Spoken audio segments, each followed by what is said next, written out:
Hello everyone, hope you all are doing great. So our today's topic is going to be on part 2 which is related to the current affairs of the month November 2024. तो ये part 2 रहने वाला है. हमने इससे पहले part 1 already discuss कर दिया है. यहाँ पे आप आई बटन पे प्रेस करके वो वीडियो देख सकते हैं. ये पार्ट 2 है करंट अफेयर्स नवंबर की. ओके एंड इसके अंदर हम सारी चीज़ें जानेंगे with the help of questions and answers. And अगर आपने पार्ट 1 नहीं देखी है वो भी बहुत ही ज़्यादा इंपॉर्टेंट हो जाते हैं हमारे एग्जाम पर्सपेक्टिव के लिए. एंड ये पार्ट 2 है, ये भी बहुत ही ज़्यादा इंपॉर्टेंट है. इसके अंदर जितने भी इंपॉर्टेंट करंट अफेयर्स हैं वो सारे मैंने डिस्कस किए हैं of the month of November 2024. Okay, so without any further ado, let's start with topic. So first question is Minuteman III missile which was seen in the news is developed by which country? तो ये जो है Minuteman III missile ये कौन सी country में develop किया गया है एंड ये रिसेंटली अभी न्यूज़ में देखा गया है. यहाँ पे आप देख सकते हैं ये Minuteman मिसाइल है, ये Minuteman II मिसाइल है एंड ये Minuteman अभी रिसेंटली देखा गया है जैसे डेवलप किया है किस कंट्री ने, ये पूछा जा रहा है आपसे. Minuteman III मिसाइल यहाँ पे आप देख सकते हैं इसकी पिक्चर. तो ये जो डेवलप किया गया है ये किया गया है यूनाइटेड स्टेट ऑफ अमेरिका के द्वारा. ओके यहाँ पे हम डिटेल में जान लेते हैं. ये जो यूएस आर्मी है इसने कंडक्ट किया था एक test to launch of Minuteman III hypersonic natural missile after election day voting closes. Okay जब इनके यूएसए के जो इलेक्शन डे वोटिंग के क्लोज होने वाले थे तब इन्होंने ये टेस्ट को लॉन्च किया. Minuteman III hypersonic nuclear missile इन्होंने कंडक्ट कराया. एंड ये जो है ये LGM-30G Minuteman III is an intercontinental ballistic missile.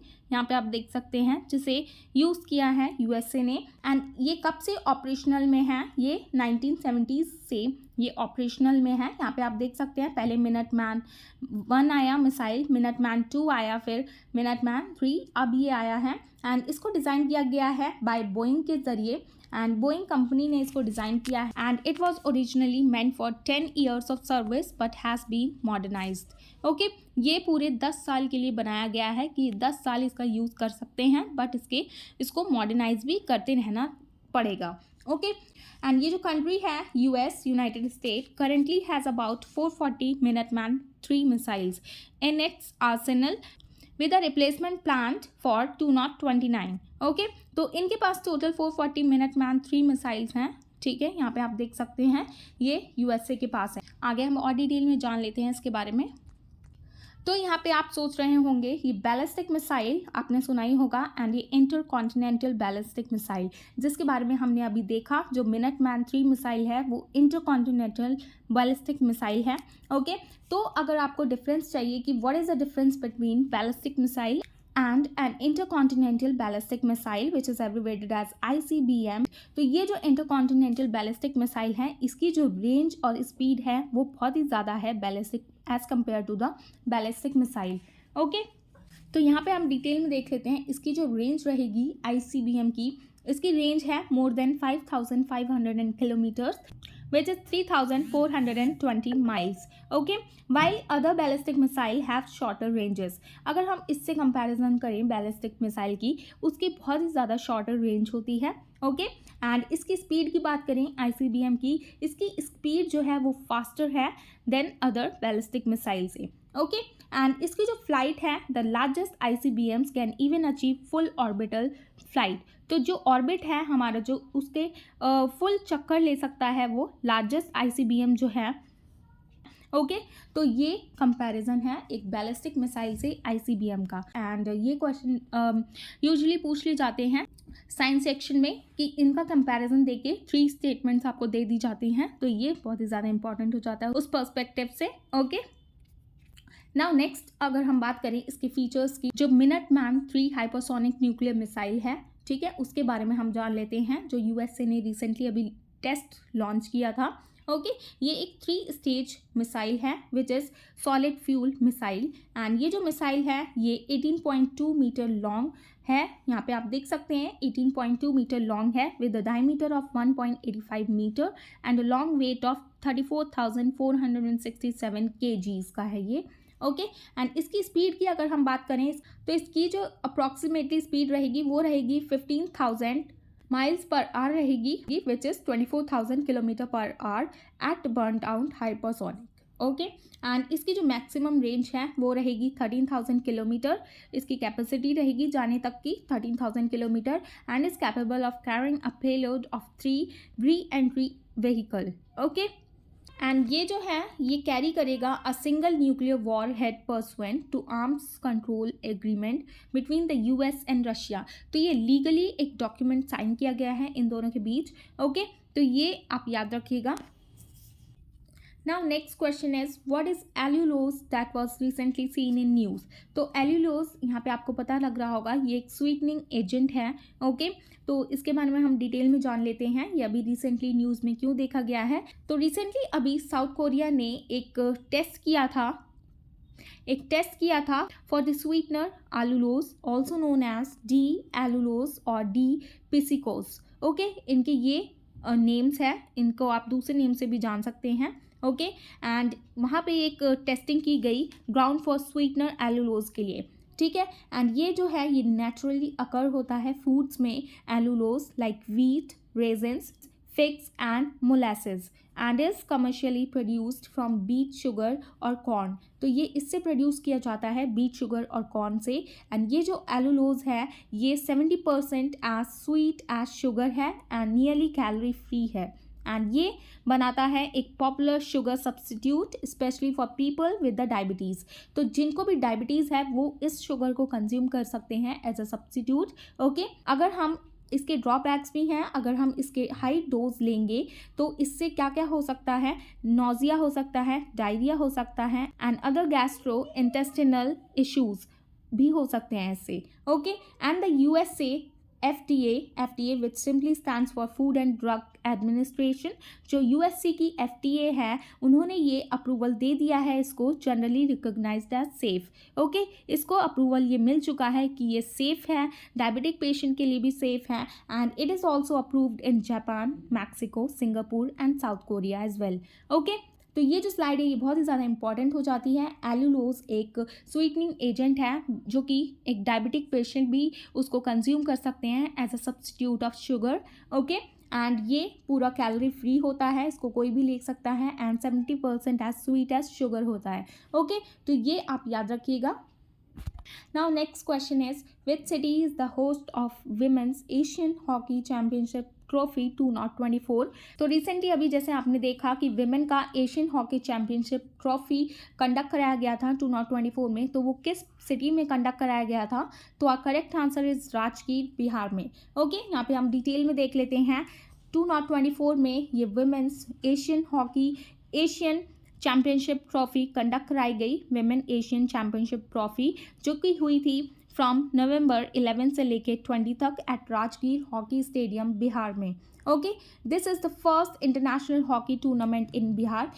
तो ये पहली बार बिहार में कंडक्ट कराया गया था first international hockey tournament and इसके under Indian women's hockey team ने पार्टिसिपेट किया जिनके कैप्टन थे सलीमा टेटे। इन्होंने यहाँ पे आप देख सकते हैं ये हॉकी टीम की न्यू कैप्टन थी सलीमा टेटे। इन्होंने डिफेंड किया इस टाइटल को एंड जो टॉप टीम पार्टिसिपेट इसमें कर रही थी ये थी चाइना, जो कि सिल्वर मेडलिस्ट रह चुकी थी पेरिस ओलंपिक्स में, एंड जापान ने भी इसमें पार्टिसिपेट किया। Japan, Korea, Malaysia and Thailand ने पार्टिसिपेट किया क्योंकि ये इंटरनेशनल हॉकी चैम्पियनशिप थी। ओके, एंड इसकी जो हमारी जो इंडिया टीम की कैप्टन थी वो थी सलीमा टेटे। यहाँ पे आप देख सकते हैं। आगे हम और डिटेल में जान लेते हैं इससे रिलेटेड। जैसे कि आपने देखा ये नवंबर में ऑलरेडी हो चुका है। इसमें किसने जीता है ये trophy? India one the women's Asian championship trophy hockey trophy 2024। यहाँ पे आप देख सकते हैं इसके जो विनर रही हैं हमारी इंडियन टीम रही है। Indian women's hockey team defeated China 1-0। Okay, 1-0 से चाइना को हराया to win the Bihar women Asian championship trophy 2024 title. China को डिफीट करके 1-0 से। Okay, and this final was played at Rajgir hockey stadium in Bihar. And ये जो हमारी जो इंडियन टीम थी उसने 2023 का भी टाइटल जीता था, ये भी आप याद रखिएगा इससे पहले। And this is the team second consecutive title, ये लगातार दूसरी बार जीता है विमेंस हॉकी टीम ने। Okay, Asian championship hockey trophy. Okay, and अगर आप पूछें कि ये फर्स्ट जो टीम थी ये जो टाइटल जीता गया है ये किस कोच के अंदर जीता गया है? तो इसके कोच थे Harendra Singh. Okay, head coach थे 2023 में, जिनके अंडर ये टाइटल जीता गया था, women's Asian championship hockey trophy. Okay, and अब की बार जो हेड कोच थी वो थी सलीमा टेटे, जैसे कि मैंने प्रीवियस स्लाइड में दिखाया। ओके, तो ये चीज़ें आप याद रखिएगा। Now next question is, where was the 35th tri services commanders conference held? तो 35th tri services commanders conference जो हुई है वो हुई है कोची में, विच इज़ इन केरला।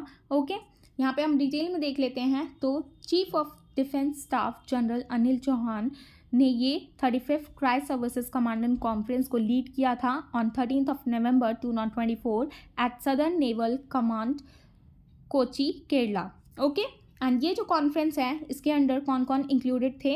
इसके अंडर कमांडर्स थे जो कि बिलोंग करते थे army, navy and air force and Indian defence services and other formations. Okay, इसके अंडर ये सारे कमांडर्स थे। एंड ये जो ट्राई सर्विसेज कमांडर्स कॉन्फ्रेंस जो हुई है ये एनुअली होती है to enhance the collaboration, exchange best practices and improve combat effectiveness and operational capabilities. Okay, ये सारी चीज़ें आप याद रखिएगा। ये जो 35th ट्राई सर्विसेज थी इसको कंडक्ट कराया गया है कोची में इन केरला। ओके, एंड ये एनुअली की जाती है, कंडक्ट कराई जाती है। Okay, so just remember all these points. Now this is going to be last slide. Senatora, an invasive plant species, has recently emerged in which tiger reserve? तो यहाँ पे आप एक चीज़ देखिएगा, सेनाटोरा एक इन्वेजिव प्लांट स्पीशीज़ है, ठीक है। तो ये रिसेंटली अभी पाई गई है टाइगर रिजर्व में। किस टाइगर रिजर्व में इसको पाया गया है? तो ये पाया गया है Mudumalai tiger reserve which is इन तमिलनाडु। तो यहाँ पे सबसे पहले आपको ये ज़रूरी है जानना कि what is the meaning of invasive plant species.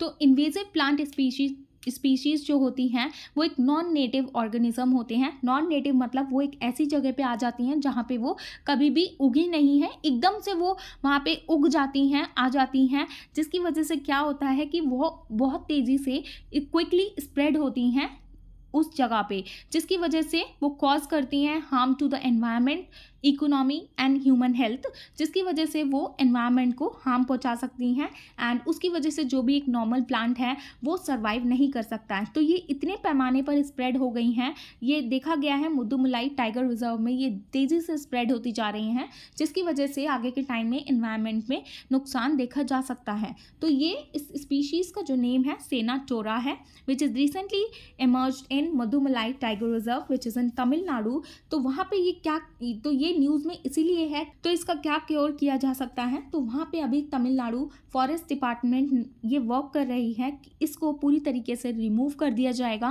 ये जो न्यू इन्वेजिव प्लांट स्पीशीज़ है senna tora in the Mudumalai tiger reserve, तो उन्होंने ये डिसीजन लिया है कि इसको हम पूरी तरीके से रिमूव कर देंगे ताकि वो हमारे एनवायरनमेंट को हार्म ना पहुँचा सकें। ओके, एंड ये जो सेनाटोरा है ये नेटिव भी है and has recently appeared in the Sigur and Moyar areas of Mudumalai Tiger Reserve buffer zone. Okay, तो ये आप देख सकते हैं ये पाई गई है वहाँ पे एंड ऑफिशियल कंसर्न है इसकी वजह से दैट दिस प्लांट में spread threatening MTR which simply stand for Mudumalai tiger reserve open grasslands. तो वहाँ पे जो ग्रासलैंड्स हैं, ओपन ग्रासलैंड, उसके लिए ये काफ़ी थ्रेटनिंग हो सकते हैं, उनको उनके लिए काफ़ी हानिकारक हो सकते हैं and they are crucial for local wildlife animals हैं। वहाँ के जो लोकल वाइल्ड लाइफ एनिमल्स हैं like elephants, deer and Indian gaur, तो ये सारे लोग जो हर्बीवोरस एनिमल्स हैं वो ऑब्वियसली वो ग्रास तो खाएंगे ही, तो उससे इनको नुकसान पहुँचा सकते हैं ये स्पीशीज़। ओके, एंड ये जो प्लांट स्पीशीज़ है ये प्रेफर करती हैं ड्रायर एरियाज़ को, ठीक है, जो कि आगे के टाइम में ये कॉम्प्लिकेट कर सकती हैं मैनेजमेंट के एफर्ट्स को as it could significantly disrupt the fragile ecosystem already facing other invasive flora. ठीक है, तो ये ड्रायर एरियाज़ को प्रेफर करती हैं, तो वहाँ पे जहाँ पे भी ये उग जाती है तो वो एरिया जो है वो ड्राई हो सकता है, जिसकी वजह से प्रॉब्लम को फेस किया जा सकता है आगे के टाइम में। इसी वजह से ये फ्रेजाइल इकोसिस्टम को हानि पहुंचा सकते हैं। Okay, so just remember all these points. Senna tora एक इन्वेजिव प्लांट स्पीशीज़ है जो कि रिसेंटली देखा गया है, एमर्ज हुई है एक टाइगर रिजर्व में, Mudumalai tiger reserve which is in Tamil Nadu. Okay, so just remember all these points. So this is the end of the topic, and I hope you found this video informative. And if you found this video informative, please give it a thumbs up. And for more informative videos, please like, share, and subscribe to my channel, which is Shivi Study Education. And thanks for watching. Bye bye. Take care. Also in the next one.